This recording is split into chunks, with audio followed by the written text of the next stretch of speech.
also, just in terms of London, I wonder what your view is on the protest that took place over the weekend, the pro-Palestinian protest. Those people who were calling for essentially were in favour of a terrorist organisation supporting Hamas. What did you think about the way the Metropolitan Police policed it? Well, I thought those scenes were truly shocking and really, really disturbing in terms of where we are as a country and in terms of some of the types of people who have been welcomed into our country, but clearly just do not share our values or respect our values. And I tell you one thing that I found particularly concerning. It's the number of people who are now joining protests like this with their face covered up.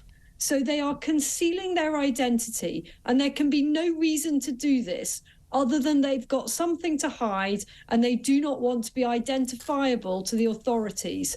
And I think we have got to a stage now, I'm afraid, where we're going to have to ban face coverings on public protests, because if you're making a public protest, then by definition, you're standing up to be counted. That does not fit with covering up and hiding your identity, so that if you get involved in skirmishes or violence, or you are wearing symbols or waving flags that we do not allow in this country, then you need to be able to be pursued in the appropriate manner by the authorities. And neither Rishi Sunak nor Keir Starmer mentioned that at all. The fact is there should be absolutely zero tolerance for those people who support a proscribed terrorist organisation. Over the weekend, I heard from Jewish families who were too frightened to go out. This is in the United Kingdom.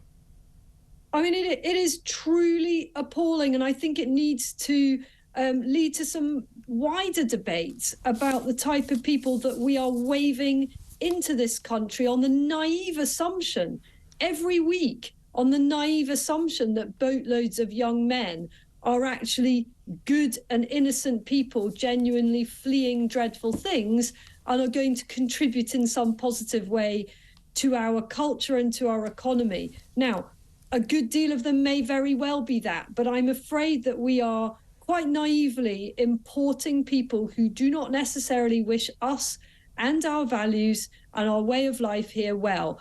And some of those elements, I think, were on display in those dreadful scenes that we saw, particularly in London over the weekend. And I think many people actually feel that there should be zero tolerance to any of this. Suella Braverman made that point about multiculturalism has failed. Surely we all need to unite around being British, our shared values, our shared morals. Well, it's a dreadful thing when people are afraid to actually carry the Union Jack, to carry their own flag of this country. I had my own experience at the weekend at an event where our former colleague Richard Tice of TalkTV was berated by someone for wearing a tiny little badge which has a Union Jack on it.